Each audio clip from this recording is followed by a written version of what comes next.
Welcome, everyone, and welcome to you if you are viewing our broadcast on YouTube or Zoom link. So today I'm going to be talking about the importance of having a sense of direction. We all have an inner compass.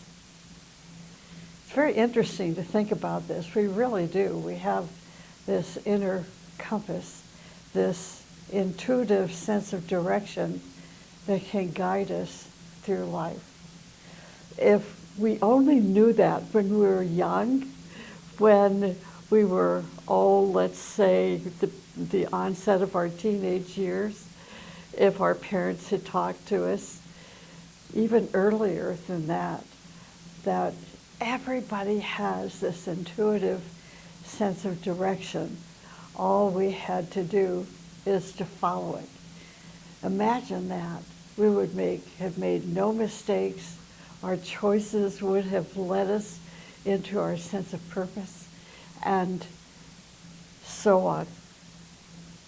But sometimes we lose touch with this inner guidance amidst the noise and confusion of the world. But that's okay, because we still have that inner guidance, that inner sense of direction. All we have to do is take a moment, find a quiet moment. If your house is not quiet, if your household is not quiet, you can go outside, go to nature, go to the beach, go to the mountains. Find a quiet place and just close your eyes. Listen deeply and connect with what we call is your true self. No conversation, just sit in silence and listen. You will find your way back to your path and your direction. Here's a nice story. It's actually a Sufi story. Nasruddin, the wise fool, was wandering through a bustling marketplace when a man rushed up to him. His face was creased with worry. "Oh, Nasruddin," he cried, "I've lost my way. Can you direct me to the goldsmith's stall?" Nasruddin looked at the man with a twinkle in his eye. "Of course, my friend," he said, "but first, tell me, where do you come from?" The man, confused, replied. He said, "Well, I come from the north gate of the city." Nasruddin smiled. "Ah, then walk back the same way you came," he said, "and you will surely find your way again." The man, perplexed, protested, "But I don't want to go back. I want to find the goldsmith." Nasruddin chuckled. "My dear friend," he explained, "if you don't know where you come from, how can you possibly know where you're going? To find your direction, you must first understand your origin." So the man pondered Nasruddin's words. A slow understanding began to dawn on his face. He bowed his head in gratitude and he said, "Thank you, Nasruddin. I will remember your wisdom." And so the man retraced his steps, his heart lighter and his mind clearer. He found the goldsmith's stall with ease, but more importantly, he found a deeper understanding of himself and his journey. Nice story, isn't it? I really like that. A young woman with her friends was talking about the importance of having a sense of direction in her life. She said that she wanted to be successful and that she wanted to have a sense of purpose and a spiritual well-being. It was such a joy to hear that important discussion. Another person in the same circle commented that she wanted to contact God this year, and she was going to work on herself so she could be deserving of such an experience. These young people have a sense of direction. When Christ was talking about the prodigal son who told his father that he was leaving home to wander all over the world, we can see that the prodigal son had lost his direction. Have you ever felt that way? I can't think of a teenager that has not lost their direction. And Mom and Dad, we tried so hard to help them, introducing them to every opportunity we thought would be of importance to them. But they were typically so immersed in just living their life with their friends, experimenting with this and that, really losing that sense of direction. And I don't think that's so bad. Takes a little bit longer to find direction, takes a little bit longer to realize you have a purpose. But I think it's just a natural process for teenage kids, and sometimes those in their 20s, even in their 30s, to finally settle down and listen to that inner voice, that conscience that is going to speak to them and say, okay, now, where did you come from? And where are you going? And from that point on, step by step, gradually, you're going to it's like you fall into this niche and you begin to have this sense of direction. So these young people were about that age. I think about one was 21, the other one was 23. And they were waking up. And in that waking up process, they began to think about what they were going to do with their lives. Now is the time that humanity feels the call and the direction and goes toward that direction. Now is the time to do this. We must all develop direction in our life, but I believe it's not so easy to find that direction. You see, if it were not difficult, all of us would have achieved self-perfection by now. So it's not easy. However, to know your direction, you must have a special sense. Just as birds have some kind of sense of direction. For example, homing pigeons we know have this sense of direction. So really think about this as I'm talking this morning. Really think about, no matter how old or how young you are, do I have this sense of direction?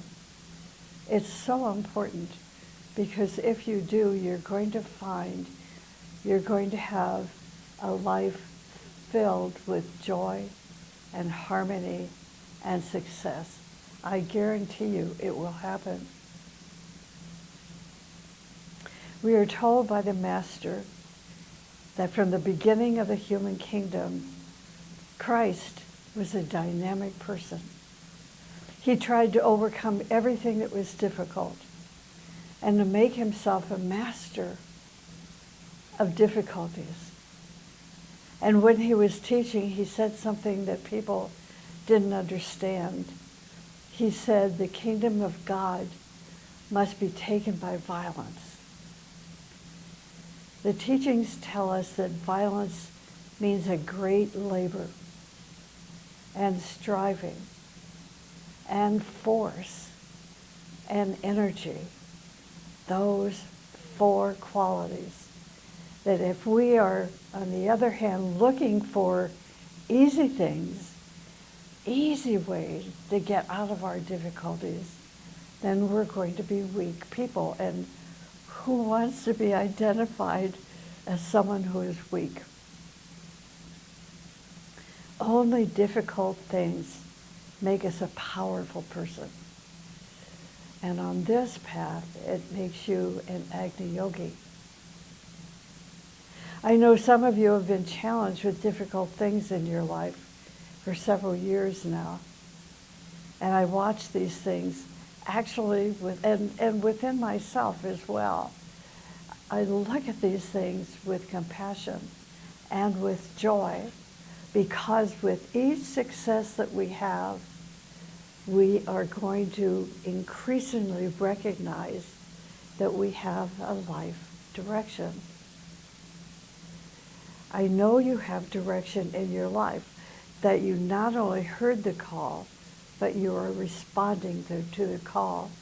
So difficulties, I believe, are put in our path to strengthen us and help us listen to that inner guidance, starting with our conscience, which will then give us that sense of direction. For some time now, humanity has lost its sense of direction. I really believe that. We call this the hearing of the call. That call that is broadcast all over the world. The Father is calling back the children to his home. It is not finding a response. The Father is not finding a response in the ears of human beings because they have lost that sensitivity. They've lost that sense of direction. When humanity finds that sense and develops that sense, their whole life is going to change, because their life will be lived in that direction. So just think about your life today, not right now, because then you'll not listen to the rest of the talk. But think about it later today, about those times in your life when you lost that direction, when you lost that hearing, and you took yourself off the path. But then the difficulties, by taking yourself off that path and confronting difficulties and being successful, and overcoming the difficulties, put you back on the path even in a stronger way, a stronger sense of purpose, a stronger sense of who you are and what you wanted to be when you grew up. So what does it mean to go toward the direction? It means that all the activities of your physical life are going to be goal-fitted, which means in harmony with the goal toward which you are going. This is what it means to go toward the direction. Now, if you turn against your goal, and the soul whispers in your ear that you must turn and go north, and you go north, then you have direction. So you have to listen. If you do not respond to that whisper in your ear, then you do not have direction. So you do not have that sense of direction. If you're going to be a doctor, and you're not studying, and you're not disciplining yourself, and you do not have enough time and enough money and enough energy, you're not going to be accepted into medical school. You're not going to be successful. You don't have direction. I was thinking back when I was in college, and having grown up in Iowa, I don't know if you're an Iowan, but let me tell you, Iowan little girls in my generation, when we were growing up, we didn't have a lot of fun. You know, we had a lot of rules and disciplines and have-tos, which were beautifully given to us by our parents. So when I got to college, I was free. This is really, really great. I mean, I had the best time those first 2 years of college. You can't imagine enjoying that freedom from mom and dad. And then I realized I was wasting my time. And so the sorority that I was in was a beautiful sorority, beautiful women. And most of us were artists of some kind, and I was a violinist. And the thing is that I wanted to be graduated within the sorority to become a full-fledged member. And to do that, you had to achieve a certain grade average, which was between an A and a B. I don't even know if you have A and B in school or not, but we had to have back in the day. And so I wasn't one of those that was born a genius. I had to study to get good grades. So here came time for the final semester. We had to, take those horrible tests. And here it was, this was Hell Week for the people of the sorority, the girls of the sorority. And before we went through Hell Week, we had Fun Week. Fun Week was the week prior to taking those semester tests. So the girlfriends that were pledges, as I recall, we were called pledges at the time, they took off to Wisconsin to join sorority sisters at the University of Wisconsin, and I couldn't go. I decided I had to stay by myself in the room, in the sorority house, because I had to study. See, that whisper in my ear overcame the fun that I was having. It says, you have to study if you want to make your grades, become a member of the sorority, and to go further in college and not waste your parents' money. You have to stay and you have to study. So I did. And I made my grades, I was pledged, and all was well. But you know that every single person that was in that group of pledged sisters, they failed. So if you can imagine the day that I got my grades and learned that I had like an A- average, whatever that was, and I had to say goodbye to my friends. They were not in love with me, let me tell you. It was a difficult, decision, but I think about that whisper in my ear that said, if you want to graduate, if you want to do something with your life, you cannot go to Wisconsin and have fun with your friends. So this was back when I was young, I was like 17. So we hear these whispers in our ear, whether we're 17 or 40 or 50 or 60, but we don't listen. I know students of the teaching who want to be a teacher of the ageless wisdom, but they do not engage in regular meditation. They don't engage in regular rhythmic and focused study. And they do not even allow others to teach them how to be a teacher of the ageless wisdom, believing that they already know it all. It takes many lifetimes, and this you can find and read about in the Agni Yoga teachings and the writings of Helena Rourke, who is the mother of Agni Yoga, where they tell us it takes many lifetimes to be qualified to teach the ageless wisdom. It is a serious matter to teach the ageless wisdom and misdirect people through your lens of distortion, through your misdirection. To distort the ageless wisdom is a serious spiritual crime. But to be prepared and trained and eventually become a teacher of the ageless wisdom is the greatest joy for us all and demonstrates direction in the life of that person. So we can read the biographies of teachers of the ageless wisdom, which you can actually find in a book called The Ageless Wisdom by Torquem Sardarian. And also you can, think about the Rourkes and the writings of Nicholas Rourke and all the letters of Helena Rourke that she sent in response to her students. You can just see it. You can see these patterns, in their lives where they had this sense of direction, and it wasn't a personal direction.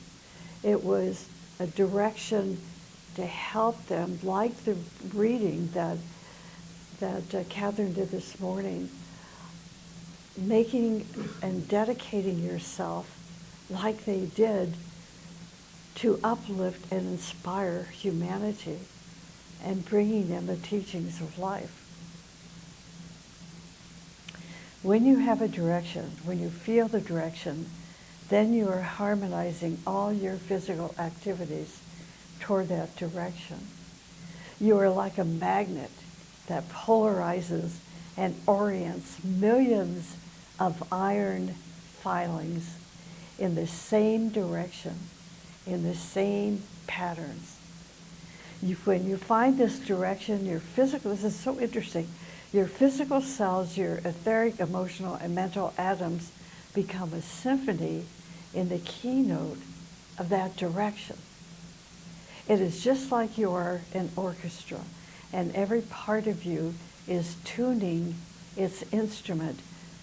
But when the leader comes and stands there, the orchestra starts, because the orchestra has direction, and your creativity has direction now. So let's say that you're not a musician and you're not going to be playing in a symphony orchestra. Now what? Astrology, interestingly enough, you don't even have to know a lot about astrology. There are just basic certain cycles in astrology that will help you listen to that whisper in your ear when the time comes. Because there will be times in your life where you are losing direction. When you go south, when you go east, when you go west instead of north. And those times have to do with Saturn cycles, even Jupiter cycles. Those are the two planetary cycles that you want to track in your life. And it will help you keep your direction and keep you going north. It is very important to develop the direction in you. To do this, you are going to do 3 very important exercises, and this is from the teaching. As much as you can do, you must manifest beauty and goodness and truth. Beauty, goodness, and truth in all that you do, all that you say, all that you think. That is what puts you in the direction, beauty, goodness, and truth. So anytime you do anything against beauty, against goodness, against truth, you stop it because you are not in this direction. And you begin to go east or west or south, and you have lost your way toward north. You lose the direction. You become a hateful person. You become a divisive person, one who tries to divide rather than trying to unify. Try to polarize armies in divisions, which is the opposite of beauty and goodness and truth. You become ugly in your physical, emotional, mental activities to the point that you just simply don't care anymore. you've lost the direction. If you are teaching the ageless wisdom and you lose your direction, you're going to turn people against the teaching, against beauty, against goodness, against truth, the truth of the teaching. They will see you then as a hypocrite. When you have lost the direction, your orchestra becomes chaos. Your physical cells, your etheric, emotional, and mental atoms become chaos, which means you lose your health in proportion to losing your direction. If 10% of you lose direction, then 10% of your sicknesses increase because your atom cells and the systems in your body and your emotional and mental body are not functioning as an orchestra, as a symphony, and they have lost direction. So then you have to sit in silence and in quiet and in stillness, go out into nature and ask for help. And listen to that whisper in your ear, because it will come. If you're going to develop that sense of direction, sitting in silence is a way to find their direction. This is the practical side of it. When you are going to make a decision, for example, take 10 deep breaths. Say that you have a big decision to make. Maybe you're going to move. Maybe you want to go to college. I was thinking, like, I have a beautiful cousin who, when she was she was just graduating from high school and was trying to make a decision what she was going to do with the rest of her life. She was a brilliant young lady, but she still didn't know what she was going to do with her life. So she and her family were very church-oriented people, and we were all in church that day, and sometime during the prayer time given to them, she received that whisper in her ear. She was told what college to go to and what to major in, and she became a specialized nurse. So she didn't take the 10 deep breaths, but this is what is suggested. To sit in prayer, sit in meditation, sit in silence, take 10 deep breaths. Don't think about any decision. Take 10 breaths and then relax and keep silent and ask for direction. It will come to you. Maybe not in that instant, but give it time and it will manifest in your thoughts. When a person loses the sense of direction, he becomes like an animal. The difference between animals and human beings is that one has a sense of direction and the other did not develop it yet. It starts with instinct, then conscience, then the sense of direction. So I know some of you are going to argue with me, well, my cat, my dog, my bird has a sense of direction. Well, it's instinct. It's instinct, and we have more than that to work with as a human being. So we start with listening to our conscience and then developing our sense of direction. So the teaching suggests that we must have at least a half an hour or even 1 hour to check ourselves. Then at night, a half an hour. So you can have a half an hour in the morning and a half an hour at night. Before you go to sleep, and you can check yourself. You can ask yourself some questions like this. Was I walking in the right direction today? What did I do that was out of direction? I said these things, though they did not fit with my sense of direction. I did these things, but they didn't fit there. I was thinking in this way, but that thinking did not fit my direction. When you eliminate the things that are not fitting the direction, the same sense of direction, this sense of direction becomes clearer and clearer and clearer. Now, when your sense of direction is really developed, you know what it becomes, what it's called? No, but it's good, that's good. Willpower, she said. It's intuition. When you develop that sense of direction, it becomes your intuition. And intuition, you learn how to walk. Just like a musician, you are composing and orchestrating your life in the keynote of the direction. So try to develop this sense. Christ, we are told, is going to give more teaching about the sense of direction, because it is only the sense of direction that is going to make us able to find and return to the Father's home.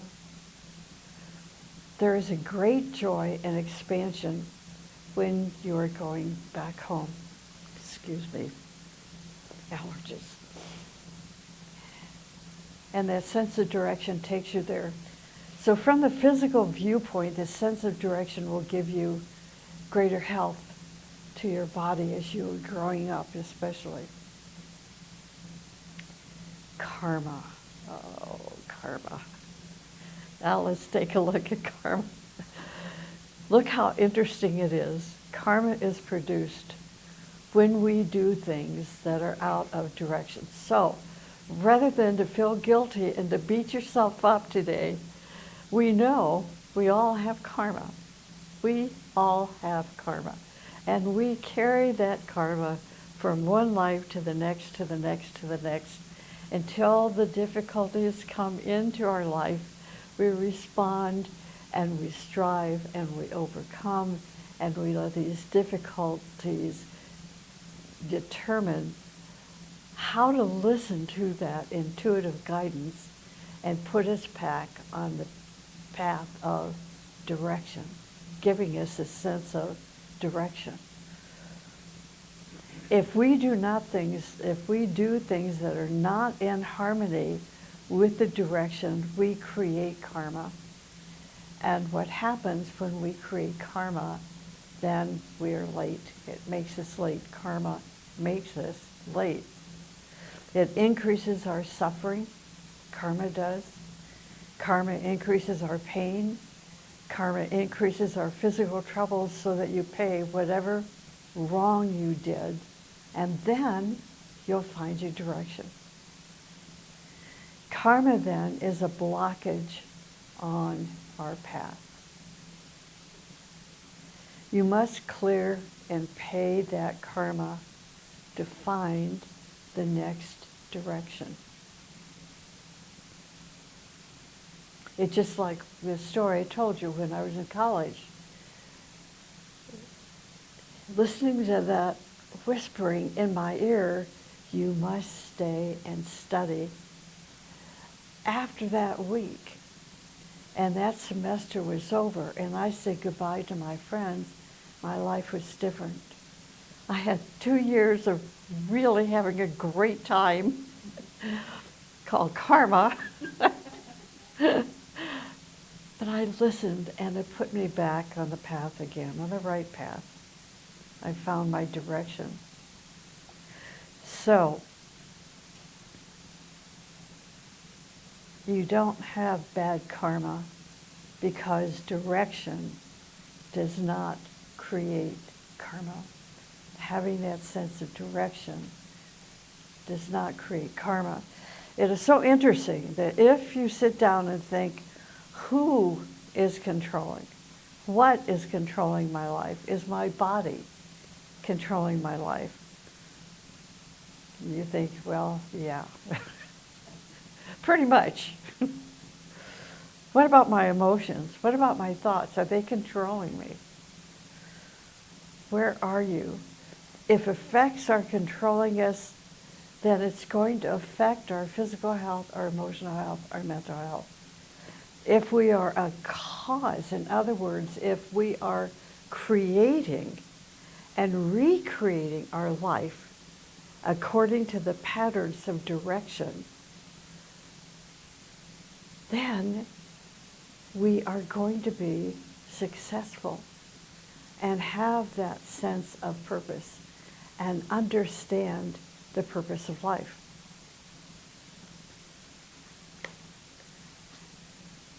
For example, take a look at your emotional nature.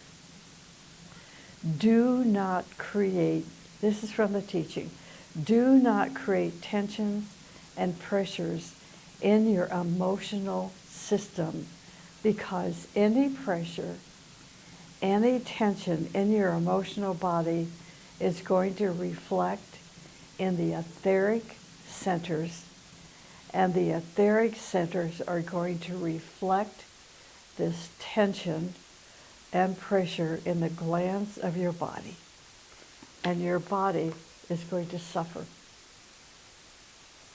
When you take the disharmonious vibration from your emotional body, then your emotional body is going to be like an orchestra. It is a symphony, and you don't have karma there. Only love and peace is going to radiate out from you. So we want to create an environment where our emotional body will be in peace. And that does not mean listening to political news 24 hours a day. It is so important that in silence you sit sometimes and say, Lord, what should I do? Let me feel it. Let me feel what I should do. Let me sense what I should do. Let me know what I should do. And then, as much as you know, try to use it. So here's a story. It's called The Weaver's Thread. In a bustling village nestled amongst rice paddies lived a skilled weaver renowned for his intricate tapestries. He could weave threads of silk into vibrant images of birds and flowers and landscapes, each telling a story. Yet the weaver felt a deep emptiness within him. His life seemed to lack purpose, and his days were just a repetitive cycle of weaving and sewing. One day, a wandering monk stopped by his stall, admiring his work. Your tapestries are beautiful, the monk remarked, but they seem to be lacking a guiding thread. Well, confused, the weaver replied, Master, I use the finest silk and the most intricate patterns. What do you mean by a guiding thread? So the monk smiled gently. Every tapestry tells a story, but what story do you tell with your life? What is the thread that connects your days and gives them meaning? The weaver pondered this. He had never considered his life as a story, let alone one with a guiding thread. He saw only the individual threads of his daily routine and not the larger picture that they formed. Imagine, the monk continued, weaving a tapestry where each thread represents a day of your life.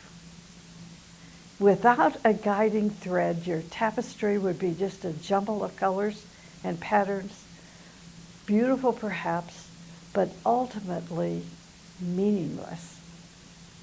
But with a guiding thread, a central purpose, all the other threads align, creating a cohesive and meaningful whole. So the weaver, inspired, began to reflect on his life. He realized his guiding thread was to use his weaving to bring beauty, goodness, truth, and joy to others. He started weaving tapestries depicting scenes from the Buddha's life. And then he donated his tapestries to temples and sharing his art with the less fortunate. His work took on a new depth and meaning. He was no longer just a weaver, but a storyteller, using his craft to inspire and uplift others. His life, once a series of disconnected threads, became a beautiful tapestry woven with purpose and compassion. So, you are going to develop a sense of direction. When you do this, your whole life is going to change. Your home will change. Your relationships will change. Your creativity and understanding will change. All your relationships change once you feel the direction. You don't need anything anymore. See, just direction. Thank you.